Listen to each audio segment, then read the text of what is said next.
Unified 911, anong matutulong namin sa'yo? Anya ti maitulong mi ken kahapon. Anong may tatabang ko sa Unsay imo? akong ikatabang nimo? Ngini makadabang na misal ka no. Sa anumang wika o dialekto, may tulong na darating sa iyo.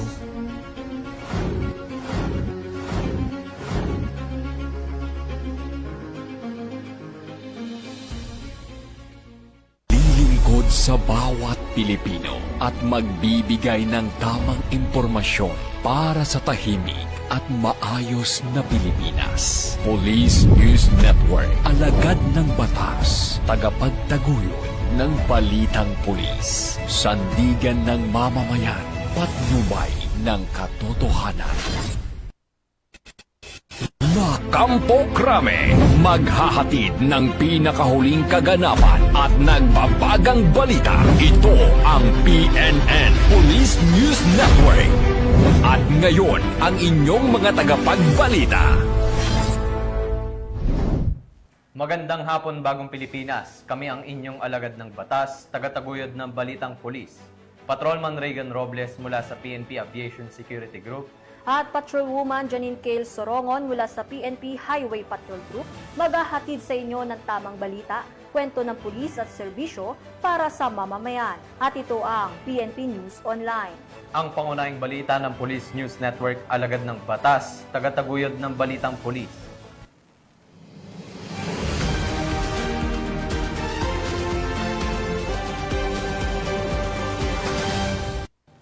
Narito ang mga balitang dapat niyong abangan.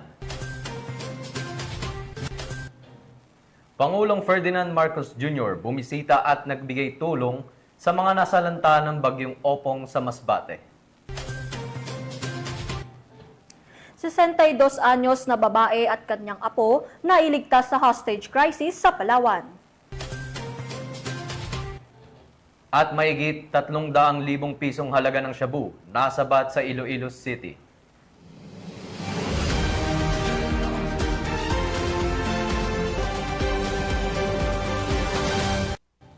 Narito ang mga balitang hatid ng ating PN correspondents mula sa iba't ibang panig ng bansa.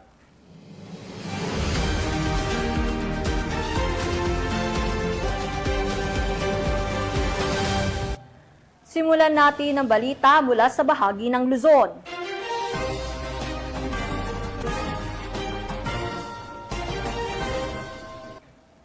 Personal na bumisita at nagbigay tulong si Pangulong Ferdinand Marcos Jr. sa bayan ng Masbate matapos ang pananalasa ng bagyong Opong. Patuloy ang pamahalaan sa paghahatid ng tulong lalong-lalo na sa mga pamilyang nasalanta ng bagyo sa syudad. Ang magandang balita mula kay Police Staff Sergeant Mercolito Lavendino Jr. Personal na bumisita si Pangulong Ferdinand R. Marcos Jr. kahapon October 1, 2025 sa Nursery Elementary School sa Masbate City upang pangunahan ang pamamahagi ng iba't ibang tulong para sa mga pamilyang naapektuhan ng bagyong Opong. Sa kanyang pagbisita, tumanggap ng tig 10,000 assistance to individual in crisis situation mula sa Department of Social Welfare and Development ang 600 pamilya habang iniabot din ng Department of Labor and Employment Region 5 ang dalawang cheque na may kabuang halagang mahigit 34.8 million pesos para sa livelihood assistance at tulong pangpahanap buhay ang ating disadvantaged workers or TUPAD program na makikinabang ang 6,455 beneficiaries sa 11 bayan ng Masbate. Kasama po natin ang iba't ibang kalihim ng mga iba't ibang departamento na nandito upang magdala ng tulong dahil napakabigat ang pagkatama ng Opong dito, lalo na dito sa Masbate. Marami pa tayong ginagawa doon sa nakaraan ng bagyo. Hindi pa tayo tapos doon sa nakaraan ng bagyo. Tinamaan na tayo ng panibagong bagyo. Tapos may lindol pa yata nung kagabi. Kaya't nandito kami lahat upang lahat ng pangangailangan ng mga na-displace, yung nawalan ng bahay, wala ng tirahan, ay mabigyan ng tulong. Unang-una, siyempre, ito yung nakikita po ninyo, meron po tayo galing sa DSWD. Nandito po si Secretary Rex Gatchalian ng DSWD. At nauna na siya. Nauna na siya anong kahapon pa yata. O anong Day 1 nandito na siya. at nakapagpadala kaagad nitong ating food pack. Meron tayong family food box. Ito yung nakikita ninyo, pamimigay natin sa lahat ng mga nangangailangan. At tuloy-tuloy po yan. Hindi lamang ito yung nakikita ninyo sa harap ninyo. Marami po tayo nakareserba dahil kawawa naman ang ating mga kababayan kapag hindi natin natulungan, lalong-lalo na sa oras na ganito. Bukod dito, inabot din ng Pangulo ang 2 Starlink units para sa Nursery Elementary School kasabay ang iba't ibang ayuda mula sa iba't ibang ahensya ng pamahalaan. Kabilang dito ang family food packs, hygiene kits, malongs, laminated sacks at water filtration kits mula sa DSWD, financial assistance, tupad payouts at internship support mula sa DOLE, charity ba na naglalaman ng grocery items mula sa Philippine Charity Sweepstakes Office at hot meals at mobile kitchen services mula sa Philippine Red Cross. Bago ang distribusyon ng tulong, sinilip ni Pangulong Marcos Jr. ang mga evacuee sa loob ng mga silid-aralan na pansamantalang ginagamit bilang evacuation centers at ininspeksyon din ang gusaling eskwelahan na nasira ng bagyo. Ayon sa ulat, mahigit 264.9 million pesos na ang naipamahaging ayuda ng DSWD sa lalawigan habang nagbigay rin ang Department of Health ng medical teams at supply. Samantala, patuloy ang mabilis na aksyon ng Department of Public Works and Highways, Metropolitan Manila Development Authority, Department of Energy at Department of Information and Communication Technology para sa clearing operations, pagbabalik ng kuryente at pagpapanumbalik ng komunikasyon. Mula dito sa Bicol Region, ako po yung Police News Network Correspondent, Police Staff Sergeant Mer Polito P. Bendido Jr. Alagad ng batas, tagataguyod ng Balitang Pulis. Ilaw na may pag-asa ang hatid ng solar lights. Nahandog ng mga miyembro ng Regional Mobile Force Company 1 sa kanilang isinagawang outreach program sa Buknit Elementary School, Quirino, Ilocos Sur. Ang balitang ito ay hatid ni Police Master Sergeant Robert Basan Abella Jr. Idinaos ng mga tauhan ng Regional Mobile Force Battalion 1, 102nd Maneuver Company sa pamumuno ni Police Major Mark Archie M. Aguilar, Company Commander, katuwang si Ginang Maria Teresa Bonaguay, isang aktibong stakeholder ang isang makabuluhang outreach program sa Buknit Elementary School sa Sitio Buknit, Barangay Namitpit, Quirino, Ilocos Sur, nitong ika-1 ng Oktubre taong kasalukuyan. Ang Barangay Namitpit ay isa sa mga bulubunduking bahagi ng bayan ng Quirino na mahirap i-access dahil sa masisikip at masusukal na kalsada. Sa kabila nito, matagumpay na naisakatuparan ng mga programa para sa mga residente. Tampok sa naturang aktibidad ang Pailaw Project kung saan nag-install ng solar light sa paaralan. Isang hakbang na nagbigay liwanag at dagdag seguridad sa mga mag-aaral at guro. Bukod dito, isinagawa rin ang mga lecture tungkol sa anti-terrorism at anti-bullying, supplemental feeding program, libreng gupit para sa mga bata at pamimigay ng mga hygiene kit at mga damit. Malaking tulong ang solar lighting project at iba pang aktibidad sa pagpapabuti ng kapaligiran ng mga mag-aaral, gayon din sa pagbibigay kaalaman, kalinisan at suporta sa kanilang pang-araw-araw na pangangailangan. Ang ganitong mga inisyatiba ay patunay ng malasakit ng pamahalaan at mga katuwang na stakeholder sa kabataan at komunidad, lalo na sa mga liblib na lugar tungo sa mas maliwanag, ligtas at nagkakaisang bagong Pilipinas. Mula dito sa Ilocos Region, ako po ang inyong PNN Correspondent, Police Master Sergeant Robert Abella Jr., alagad ng batas, tagataguyod ng Balitang Pulis. Maraming salamat Police Master Sergeant Abella Jr. Top 8 most wanted ng probinsya ng Cagayan arestado sa ikinasang manhunt operation ng 2nd Cagayan Provincial Mobile Force Company. Patrolwoman Richelle Ledesma sa report. Matagal na naaresto ng mga kapulisan ng 2nd Cagayan Provincial Mobile Force Company sa ilalim ng liderato ni Police Major Jefferson Dimukay, Force Commander, ang itinuturing na top 8 provincial most wanted person sa lalawigan ng Cagayan sa ikinasang manhunt operation noong ika-28 ng Setyembre taong kasalukuyan sa Quezon City, Metro Manila. Naaresto si alias Murphy, 38 taong gulang may asawa, isang magsasaka at residente ng Barangay Santa Maria, Gonzaga, Cagayan. Inarestong suspect sa bisa ng warrant of arrest sa paglabag sa Republic Act 9516 o illegal possession of explosive na walang inirekomendang piyansa. Kasama ng 2nd Cagayan Provincial Mobile Force Company ang mga kapulisan ng Lasam Police Station, Regional Intelligence Division, Criminal Investigation Detection Group, Cagayan Field Unit, Regional Intelligence Unit 2 at Cagayan Provincial Intelligence Unit. Ang matagumpay na operasyon ng mga otoridad ay patunay sa patuloy na pagsusumikap ng ating mga kapulisan na mahuli ang mga lumalabag sa batas upang mapanatili ang payapa at ligtas na komunidad tungo sa unlad na bagong Pilipinas. Mula dito sa Lambak ng Cagayan, ako ang inyong PNN correspondent, Patrolwoman Ledesma, alagad ng batas, tagataguyod ng Balitang Pulis. Maraming salamat, Patrolwoman Ledesma. 182,000 pesos na halaga ng hinihinalang shabu nasabat sa 2 drug suspect sa ikinasang bypass operation ng mga otoridad sa Orani, Bataan. Patrolwoman Jane Tenorio Maluba, ibalita mo. 2 sospek kabilang ang isang street-level individual ang naaresto sa ikinasang bypass operation ng mga operatiba ng Orani Municipal Police Station sa Barangay Tenejero, Orani, Bataan. Ang operasyon ay pinangunahan ng mga tauhan ng Orani Municipal Police Station sa pangunguna ni Police Major Patrick Carlo Balcanao, Chief of Police ng Orani MPS, sa ilalim ng pamumuno ni Police Colonel Marites A. Salvadora, Provincial Director ng Bataan PPO.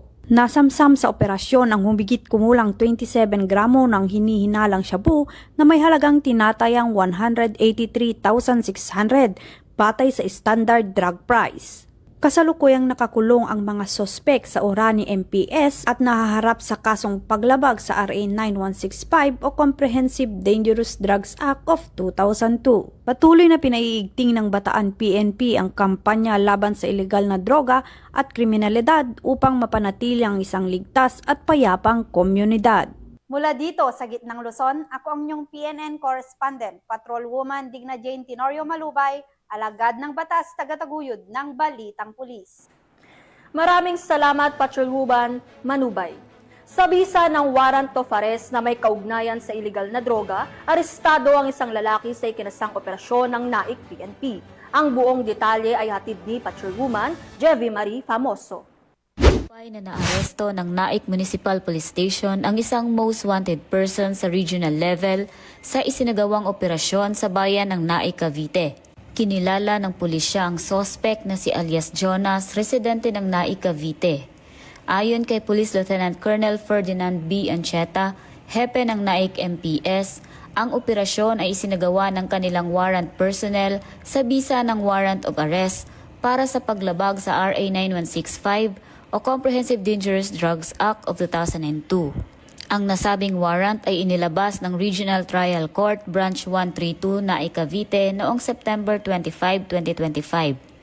Dahil walang body-worn camera, dokumentado ang operasyon gamit ang alternative recording device alinsunod sa regulasyon ng PNP. Kasunod ng pag-aresto, agad na dinala ang sospek sa korte na naglabas ng warrant para sa kaukulang dokumentasyon at disposisyon. Sa isang pahayag, binigyang diin ni Police Colonel Ariel R. Red, Acting Provincial Director ng Cavite PPO, na ang matagumpay na pag-aresto sa isang most wanted person na nakalista sa regional level ay malinaw na patunay ng matibay na paninindigan na ipatupad ang batas. Mananatiling prioridad ng Cavite Police ang paghahatid ng hustisya at kapayapaan sa komunidad. Mula dito sa Calabarzon, ako ang inyong Police News Network correspondent, Patrolwoman Jevie Marie Famoso, alagad ng batas, tagataguyod ng Balitang Pulis. Maraming salamat, Patrolwoman Famoso. Sa mabilis at maagap na aksyon ng Philippine National Police, nailigtas ang isang 62 anyos na babae at kanyang apo sa hostage crisis sa Palawan. Tinutukan niya ni Patrolwoman Ferlyn Joy Kawile. Isang lalaki na umunoy wala sa tamang pag-iisip ang nagkulong sa kanilang bahay at ng hostage ng 2 katao, kabilang na ang sariling ina at 4 na taong gulang na pamangkin sa Barangay Kanipaan, Rizal, Palawan, nito lamang ika-29 ng Setyembre taong kasalukuyan. Kinilalang suspect na si alias Inan, na armado ng gulok at nagbanta ng pananakit hindi lamang sa kanyang mga kasama sa loob ng bahay kundi maging sa ilang kapitbahay. Mabilis na rumisponde ang Rizal Municipal Police Station matapos makatanggap ng tawag alas 4:30 ng umaga katuwang ang 1st PMFC upang tiyakin ang seguridad sa paligid. Ilang oras na mahinahon ngunit matatag na pakipag-usap ang isinagawa ng mga pulis upang pakalmahin ang sospek. At pasado alas 7 ng umaga, Matagumpay itong naaresto ng walang nasaktan. Ligtas na nailabas naman ang mga biktima. Kasalukuyang nasa kustodiya ng Rizal MPS ang suspect at sasampa ng kasong serious illegal detention in relation to RA 7610.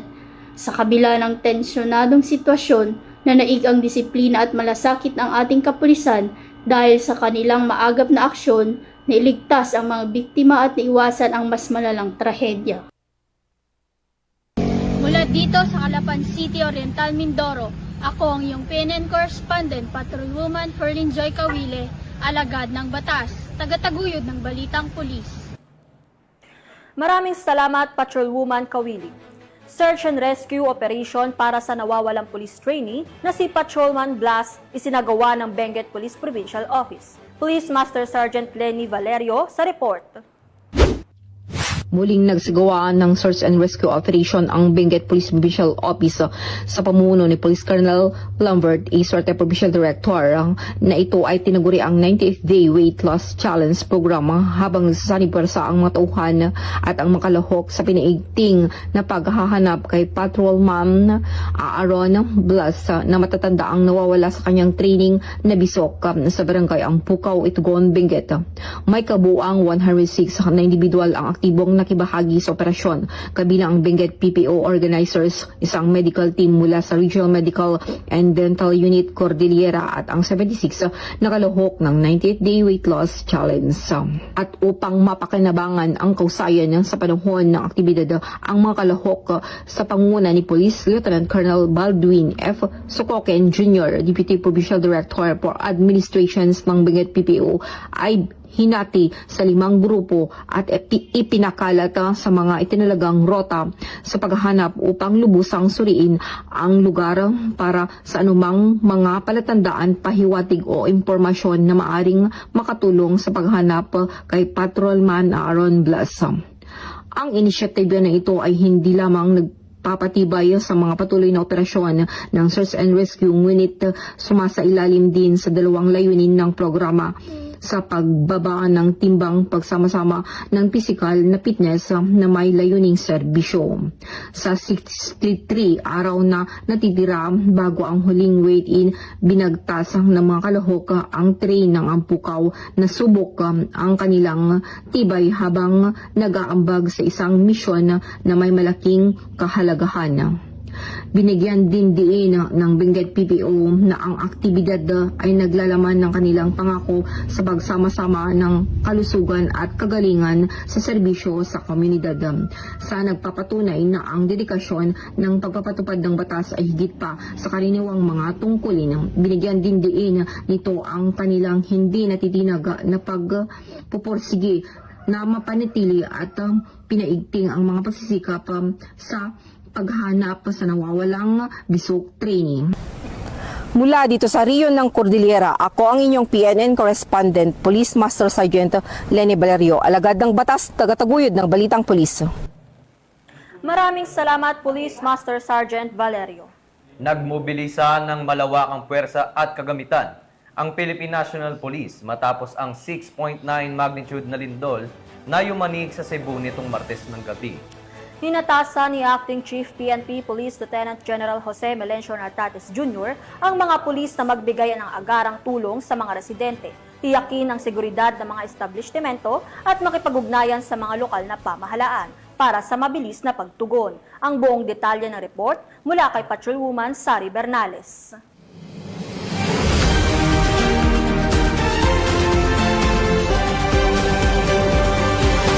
Inatasan ni Acting Chief PNP Police Lieutenant General Jose Melencio Nartates Jr.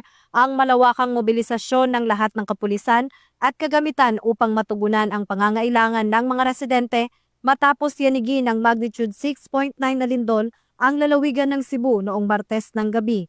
Kasabay nito, ang mga pulis ay pinatutungkulan ding magbigay ng seguridad sa mga establishmento at infrastruktura na maaaring naapektuhan ng lindol upang mapanatili ang kaligtasan ng publiko. Naka-standby ang engineering service ng PNP upang magbigay ng technical na tulong sa inspeksyon ng istruktura ng mga gusali at pasilidad na maaaring naapektuhan. Inatasan ng mga pulis sa iba't ibang mga lalawigan na naapektuhan na makipag-ugnayan sa lokal na pamahalaan para sa agarang pagtugon.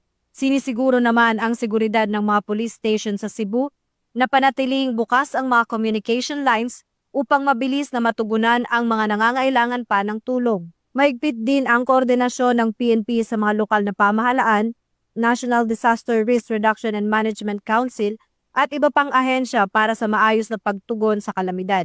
Patuloy ang pagmonitor ng PNP sa kasalukuyang sitwasyon at paghahanda ng karagdagang puwersa mula sa National Headquarters at mga kalapit na rehiyon upang palakasin ang operasyon ng Pro-7 sa pagbigay ng seguridad, suporta sa mga evacuation centers at muling pagpapanumbalik ng normal na pamumuhay sa mga apektadong komunidad. Mula rito sa Campo Crame, ako ang inyong Police News Network Correspondent, Patrolwoman Sari Bernales.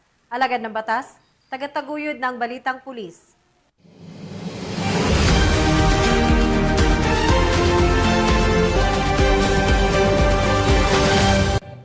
Dumako naman tayo sa mga balita mula sa Visayas.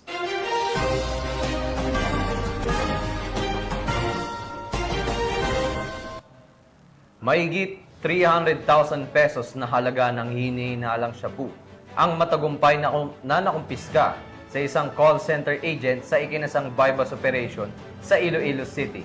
Ang pagkakahuli sa suspect ay bunga ng pagpapaigting kontra iligal na droga at kriminalidad upang mapanatili ang kaayusan at kapayapaan ng bawat mamamayan.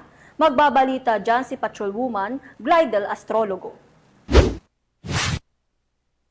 Nasabat ng mga operatiba ng Iloilo City Police Office City Drug Enforcement Unit sa pangunguna ni Police Captain Roque Jimeno III, Officer in Charge, kasama ang Iloilo City Police Station 10 Station Drug Enforcement Team at Regional Intelligence Unit 6 ang mahigit 300,000 pesos na halaga ng suspected shabu mula sa isang call center agent sa ikinasang buy-bust operation sa Barangay Airport, Mandurriao, Iloilo City. Nito lamang ika-30 ng Setyembre taong kasalukuyan. Kinilala ang suspect bilang si alias Roel, 38 taong gulang, residente ng Deca Homes, Barangay Balabag, Pavia, Iloilo. Sa nasabing operasyon, nakuha mula sa kanya ang humigit kumulang 55 gramo ng hinihinalang shabu na may standard drug price value na tinatayang 374,000 pesos. Bukod dito, nasamsam din ang 7,000 pesos na ginamit bilang buy-bust money. Nasa kustodiya na ngayon ng Iloilo City Police Station 10 ang suspect para sa tamang disposisyon na nahaharap ngayon sa kasong paglabag sa Republic Act 9165 o ang Comprehensive Dangerous Drugs Act of 2002. Patuloy namang pinaigting ng mga kapulisan ang kanilang kampanya laban sa iligal na droga upang matigil ang pagkalat nito sa syudad at mapanagot ang mga sangkot sa naturang iligal na gawain. Mula dito sa Western Visayas, ako ang inyong PNN Correspondent, Patrolwoman Glidel Astrologo, alagad ng batas, tagataguyod ng Balitang Pulis. Maraming salamat, Patrolwoman Astrologo. Sa paghahain ng warrant of arrest, para sa kasong rape, naaaresto ang 64 anyos na lalaki ng mga tauhan ng PNP Maribohok. Ang report mula kay Patrolwoman Judith Nicanor.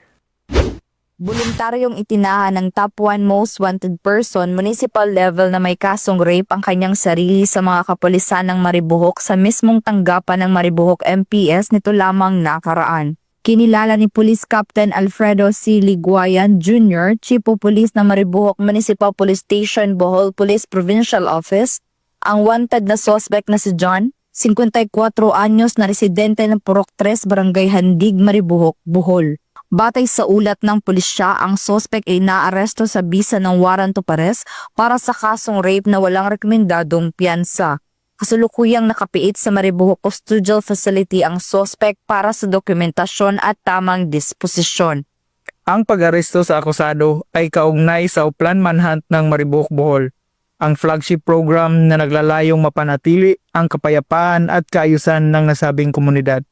Ang matagumpay na operasyon ay pinangunahan ng inyong lingkod sa pamumuno ng aming Provincial Director, Police Colonel Patricio C. Degay Jr. Sa ilalim ng 7-point agenda ni Acting Chief PNP, Police Lieutenant General Jose Melencio C. Nartates Jr., buong determinasyon ng mga kapulisan ng Maribohok Bohol sa pagtugis sa mga may sala sa batas upang mapanatili ang kaayusan at kaligtasan ng komunidad dahil sa bagong Pilipinas ang gusto ng pulis, ligtas ka.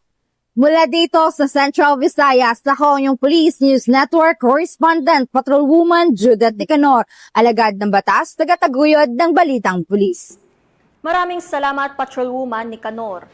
Dating miyembro ng Under Mass Organization, voluntaryong sumuko sa mga otoridad sa Eastern Samar. Patrolwoman Maria Elena Singian, ibalita mo. Minakasan ang pakikibaka at kustang nagbalik loob sa pamahalaan ng isang miyembro ng Underground Mass Organization sa Barangay Garden, Arteche, Eastern Samar. Ang pagbabalik loob ay resulta ng matagumpay na pakikipagnegosasyon ng mga tauhan ng 801st Maneuver Company Regional Mobile Force Battalion 8 kasamang Provincial Intelligence Team Northern Samar, Regional Intelligence Unit 8, 1st Eastern Samar Provincial Mobile Force Company at Northern Samar Provincial Intelligence Unit. Samantala, nakatanggap naman ang nagbalik loob ng agarang tulong pinansyal at food packs mula sa mga kapulisan. Ang nasabing surrendery ay nasa kustudiya ng 801st Maneuver Company RMFB 8 para sa kanyang posibleng enrollment sa programa ng ating gobyerno na Enhanced Comprehensive Local Integration Program o ECLIP. Ang pagbabalik loob ng dating membro ng UGMO ay patunay ng matagumpay na pagpapatupad ng mga programa ng pamahalaan laban sa insurhensya at terorismo na nagsusulong ng kapayapaan at kaunlaran tungo sa pagkamit ng isang bagong Pilipinas. Mula dito sa Eastern Visayas, ako ang inyong PNN Correspondent, Patrolwoman Singian, alagad ng batas, tagataguyod ng Balitang Pulis. Maraming salamat, Patrolwoman Singian. Narito naman ang mga balita mula sa bahagi ng Mindanao.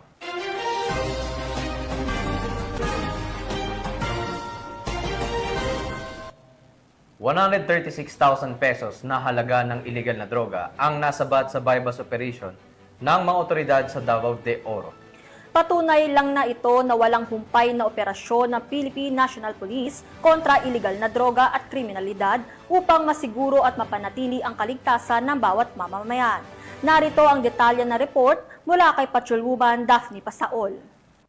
Malaking tagumpay ang naitala ng Mabini Municipal Police Station Drug Enforcement Unit kasama ang Philippine Drug Enforcement Agency o PDEA noong Oktubre 1 taong kasalukuyan ng kanilang maisara ang isang drug den sa Puroksyam, Barangay Kadunan, Mabini, Davao de Oro. Sa bypass operations na gawa bandang alas 3:40 ng umaga, 3 sospek ang naaresto. Sila ay kinilalang sa alias Nicoy, 25 anyos na siyang drug den maintainer at alias Oning, 55 anyos na empleyado at alias Aying, 22 anyos na bisita. Sa operasyon, nakumpiska ang tinatayang kabuuang 20 grams ng hinihinalang shabu na may standard drug price na nagkakahalaga ng 136,000 pesos. Bukod sa shabu, nakumpiska rin ang isang kalibre 40 Glock 9 na baril, isang magasin na may 10 bala at iba't ibang drug paraphernalia.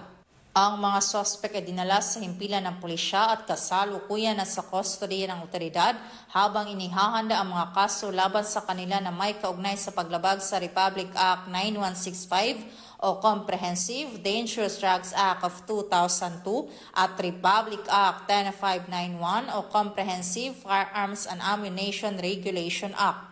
Tuloy-tuloy naman ang pagsusumikap ng Police Regional Office 11 sa kanilang pinalakas na kampanya kontra ilegal na droga bilang bahagi ng kanilang pangakong panatilihin ang kaayusan at seguridad ng mamamayan. Mula dito sa Police Regional Office 11, ako ang inyong PNN Correspondent, Patrolwoman Daphne Pasaol, alagad ng batas, tagataguyod ng Balitang Pulis. Maraming salamat, Patrolwoman Pasaol. Senior citizen na may kasong rape, arestado sa isinagawang law enforcement operation ng Dipolog PNP. Patrolwoman Joyce Franco magbabalita. Ang isang wanted person sa kasong rape sa isinagawang law enforcement operation ng Dipolog City Police Station, katuwang ang 901st RMFB 9, 1st Zamboanga del Norte Provincial Mobile Force Company at Zamboanga del Norte Provincial Intelligence Unit sa Purok Paraiso, Barangay Galas, Dipolog City. Kinilala ng mga otoridad ang suspect na si alias Jer, 74 anyos, may asawa at residente ng Barangay Galukso, Rojas, Zamboanga del Norte. Ang sospek ay naaresto sa bisa ng warrant of arrest dahil sa kasong rape na walang inirekomendang piyensa. Nasa kustodiya ng Dipolog CPS ang sospek para sa maayos na disposisyon ng kaso. Patunay lamang na ang pambansang pulisya ay katuwang ang iba't ibang ahensya ng gobyerno ay patuloy sa pagpapatupad ng kanilang sinumpaang tungkulin kontra kriminalidad na naayon sa agenda ng gobyerno na itaguyod ang kaayusan at kaligtasan ng publiko, kapayapaan at seguridad na magkaroon ng maunlad na isang bagong Pilipinas. Mula dito sa Zamboanga Peninsula, nagbabalita ako ang inyong PNN correspondent Patrolwoman Joyce Franco, alagad ng batas, tagataguyod ng balitang pulis. Maraming salamat Patrolwoman Franco. 28 anyos na drug suspect arestado sa bypass operation ng Valencia City PNP at Regional Drug Enforcement Unit 10 sa Bukidnon. Alamin ang detalye mula kay Patrolwoman Rina Celestine Sandrihas. Samsamang pinatayang 46,000 halaga ng shabu sa isinagawang buy-bust operation ng Valencia City Police Station, katuwang ang RPDEU 10, PIDEA 10 at City Anti-Drug Special Unit Team sa Barangay Lumbo, Valencia City, Bukidnon, nito lamang ika-30 ng Setyembre taong kasalukuyan. Kinilala ni Police Lieutenant Colonel Brian M. Panganiban, hepe ng Valencia City Police Station, ang suspect na si alias Nung Earn, lalaki, 28 anyos, walang trabaho at residente ng nasabing lugar na isang DI listed. Nakumpiska mula sa suspect ang tinatayang 9 na gramo ng hinihinalang shabu na may standard drug price na 46,920 pesos at iba pang mga non-drug items. Mahaharap ang suspect sa kasong paglabag sa RA 9165 o Comprehensive Dangerous Drugs Act of 2002. Mula dito sa Camp Vicente G. Alagar, Lapasan, Cagayan de Oro City, ako ang inyong Police News Network correspondent, Patrolwoman Rina Celestine Sandrihas, alagad ng batas, tagataguyod ng balitang pulis. At yan ang mga balitang nakalap ng ating PNN correspondents mula Luzon, Visayas at Mindanao. At mga ka-PNN, 84 days na lang, Pasko na!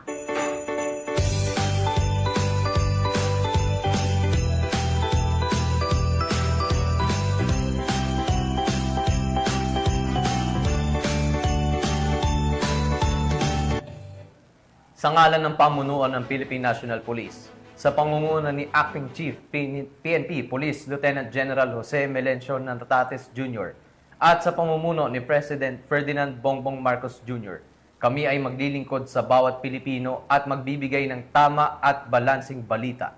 Mula rito sa tanggapan ng tagapag-ugnay ng Pambansang Pulisya, kami ang inyong alagad ng batas, tagataguyod ng Balitang Pulis, Patrolwoman Janine Cale Sorongon para sa PNP Highway Patrol Group. At Patrolman Regan Robles mula sa PNP Aviation Security Group, maghahatid ng tamang balita, kwento ng pulis at serbisyo para sa mamamayan. At ito ang PNP News Online. Ang pangunahing balita ng Police News Network.